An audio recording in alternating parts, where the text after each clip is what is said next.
किसी का माथा फाड़ेगा तो 307 का तो धारा लगवे करेगा। 307 का धारा लगेगा। ये तो हाफ मर्डर किया है। और पापा मम्मी को मारा भी गया था और धमका दिया गया था कि मत बोलो। और जब पापा रो रहे थे तो फिर क्या धमकी देती है एसपी साहब कि बोल्ड बोलो बच्चा के सामने। तभी हम पूछने लगे कि क्या आप धमकी दे रहे हैं। कौन धमकी दे रहा था? एसपी। 18 साल होते तभी ना मेरा जेल होता, चाहे डिटेन होता। पर ये इन सब 6 साल की उम्र में ऐसे कर रहे हैं। पर पंडित जवाहरलाल नेहरू जी भी जेल में पढ़े थे, तो वो प्रधानमंत्री बने, तो हम भी जेल में पढ़ के कुछ बन। अच्छा ये बताओ, हम हाई कोर्ट के जज साहब से यही कहना चाहेंगे कि हमें जल्द से जल्द न्याय दे। काहे कि गरीब का थाना में भी कोई वैल्यू नहीं है। अब बताइए, बड़ा अधिकारी होकर खुद किसी को थप्पड़ मारे तो उसको क्या कहा जाएगा? ये तो बड़े अधिकारी ये अपराध कर रहे हैं। अब बताइए, किसी को खुद कोई बड़ा अधिकारी होकर थप्पड़ मारेगा क्या? वो भी एसपी रैंक था, आईएएस रैंक था, ये सब मारे हैं और कोई नहीं। आईजी रैंक ये सब मारा है। तो हम यही कहना चाहेंगे हाई कोर्ट के जज साहब से कि जल्द से जल्द हम लोग को न्याय दे। आदित्य, एक बात बताओ, जब पुलिस आपको ले जा रही थी तो वो क्या बोल के लेके गई? क्योंकि हम वहाँ मौजूद थे। हमको यही बोल के ले गए कि हम तुमको स्वास्थ्य विभाग के लिए ले जा रहे हैं। हाँ। तो हम बोले मेरा सब स्वास्थ्य ठीक है। हाँ। तो उन्होंने बोला कि अच्छा घर चलो। तो हम बोले ठीक है चलिए के चलिए। तो उन्होंने कोतवाली थाना ले गया और मम्मी पापा से 8 घंटा अलग रखा। और पापा मम्मी को मारा भी गया था और धमका दिया गया था कि मत बोलो। और जब पापा रो रहे थे तो फिर क्या धमकी देती है एसपी साहब कि बोल्ड बोलो बच्चा के सामने। तभी हम पूछने लगे कि क्या आप धमकी दे रहे हैं? तो उन्होंने बोला नहीं, धमकी नहीं दे रहे। तभी मुझे पता चला कि ये धमकी मिल रही है। कौन धमकी दे रहा था? एसपी दे रहा था। हाँ। और डाक बंगला चौराहे पे कौन उठा के ले जा रहा था आपको? वहाँ पे आईपीएस ले जा रहा था। हाँ। तो आप उसको मना क्यों नहीं किए? कहाँ ले जा रहे, क्यों ले जा रहे हो? मुझे सब पूछा भी कि कहाँ लेके जा रहे हैं। तो हमको बोला लोग कि घर। तो हम बोले कि शायद घर ले जा रहा होगा। तो हम लोग चले गए। तो हम लोग को कोतवाली थाना ले गए। आपको क्यों लेके जा रहा था? वहाँ से क्या करने गए थे आप आंदोलन में? वहाँ आंदोलन में बस हम सम्राट चौधरी जी से सवाल पूछ रहे थे। और किसी का भी माथा फाड़ेगा तो कोई भी सवाल पूछेगा।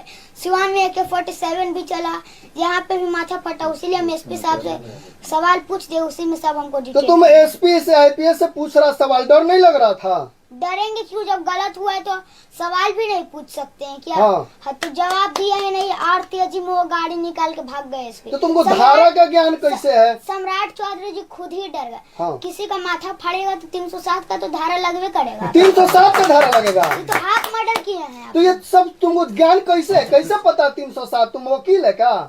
हम वकील नहीं है पर पढ़ते हैं, ये हमको ये पता है। क्या पढ़ते हो? ये धारा, ये सब 307 का धारा लगना चाहिए उन सब में। हाँ। एसपी साहब और डीएम साहब। और कौन कौन सा धारा का पता है तुमको? अभी तो जो हमको लगवाना वही धारा का नाम ले रहे। काहे कि उन्होंने हाफ मर्डर किया था तभी तो मैं पूछा और इसमें हमको भी डिटेन कर लिया। तो किस क्लास में हो कि तुमको धारा का पता है? डिटेन का मतलब क्या हाँ, डिटेन का मतलब क्या उसको होता है? कस्टडी में रखा जाता है। हाँ। तो ये अब बाबा साहब भीमराव अम्बेडकर जी के संविधान में कहीं लिखा है क्या कि अगर कोई बच्चा आंदोलन में जाए तो उसको उठा के लाना और आधा घंटा उसको अलग रखना? ये संविधान में लिखा है क्या? और ये लिखा है कि उसको जो बच्चा आएगा ये आंदोलन में ये उसको रखना, उसको झूठा बोल के लाना और फिर उसके मम्मी पापा को मारना? ये कहीं लिखा है संविधान में?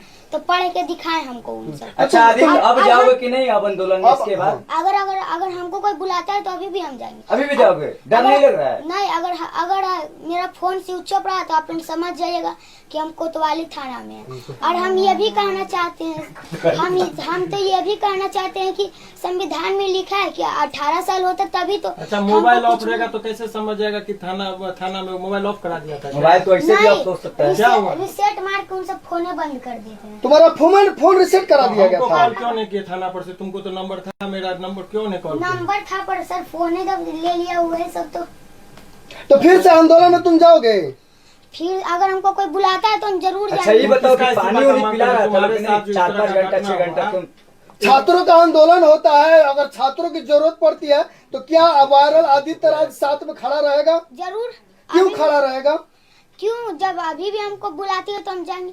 और हम तो यही कहना चाहते हैं 18 साल होते तभी ना मेरा जेल होता, चाहे डिटेन होता। पर ये इन सब 6 साल की उम्र में ऐसे कर रहे हैं। पर पंडित जवाहरलाल नेहरू जी भी जेल में पढ़े थे, तो वो प्रधानमंत्री बने, तो हम भी जेल में पढ़ के कुछ बन। अच्छा ये बताओ कि तुम 6-7 घंटा पुलिस के कस्टडी में रहा तो प्यास और भूख लगा तो कुछ पुलिस तुमको खिलाया पिलाया? पुलिस पुलिस सही तो सही बोलना, जो हाँ। होगा वही सही सही जो बोलना। बात है सही बोल पुलिस 1 रुपया वाला पहले हमको लाकर चॉकलेट दिया। बहुत हाँ। कौन सा चॉकलेट था? ये अच्छी बात है। मैंगो बाइट चॉकलेट था। अच्छा, तो हम नहीं खाए। हम बोले मेरे मम्मी पापा को रखिएगा जेल में, हम खाएंगे चॉकलेट। तो हमने नहीं खाया, तो पुलिस अंकल खुद ही खा लिए वो चॉकलेट। तुम्हारा चॉकलेट पुलिस उसके खाई आगे है। उसके आगे क्या हुआ? फिर हाँ। पुलिस अंकल जब खुद ही चॉकलेट खा गए तो हम 2-3 घंटा ला पानी नहीं पिए थे। तो तू सम्राट चौधरी के खिलाफ उनका तो फिर- इस्तीफा मांग रहा है। तो फिर क्या हुआ, जब मम्मी पापा से नहीं मिलने दिया तो हम फिर क्या बोले पुलिस अंकल को कि सर अगर आज हमको कुछ हो गया तो आप उसका रिस्क लेंगे। तो पुलिस अंकल क्या बोल रहे हैं, तो पानी पियो ना अगर कुछ भी हो रहा है तुमको तो। हाँ। आप बताइए अगर कुछ भी होगा तो पानी ही पियेंगे। तो हम बोले कि हमको मम्मी पापा से जाकर मिलने दीजिए। मम्मी पापा से हम कोई कैदी हैं क्या जो हम नहीं मम्मी पापा से जाकर मिल सकते। तो बोला नहीं, हम तुम लोग कैदी हो, तुम यहाँ पे क्या क्यों, तुम कैदी हो, तुम लोग ईटा पत्थर चलाते पकड़ाए हो, ये सब जाके बात जज साहब पे बताना। तो हाँ, ये खुद बात DSP साहब ने बोला। अच्छा एक बात बताओ आदित्य, कुछ लोग कह रहे हैं कि आदित्य जो है वो वायरल होने के लिए ये सब कर रहा है। नहीं, ऐसा ये नहीं सब है? वायरल होने के लिए हम कर ही नहीं रहे। तो वायरल आदित्य राज जो है सम्राट चौधरी का इस्तीफा क्यों मांग रहे हैं? काहे कि वो छात्र का मांग को पूरा ही नहीं कर रहे हैं। हाँ। अब बताइए, वो बोले थे कि जब हम बिहार में CM बनेंगे तो अपराध नहीं होगा। पुलिस यहाँ पे किसी का माथा फोड़वा दे रहा है, किसी को जेल में बंद करके मार रहा है, तो ये सबको क्या कहेंगे? अपराध नहीं कहेंगे तो क्या कहेंगे? तो सम्राट चौधरी से क्या चाहते हो? हम तो यही चाहते हैं कि आप इसमें देखिए, गृह विभाग आपसे नहीं संभाल रहा है तो आप किसी और को दे दीजिए। किसको तुम्हारे हिसाब से किसको देना चाहिए? अच्छा, गृह विभाग किनके पास अभी है? सम्राट चौधरी जी तो के गृह पास विभाग क्या होता है? उसमें पुलिस कंट्रोल, पुलिस जितना भी बिहार का पुलिस है सब वही कंट्रोल। ये इसलिए हम प्रश्न पूछ रहे हैं कि आप लोगों को लग रहा होगा कि सिखा पढ़ा के भेजा, ये बच्चा इतनी गहराई से चीजों को समझता है, ये हम लोगों के लिए गर्व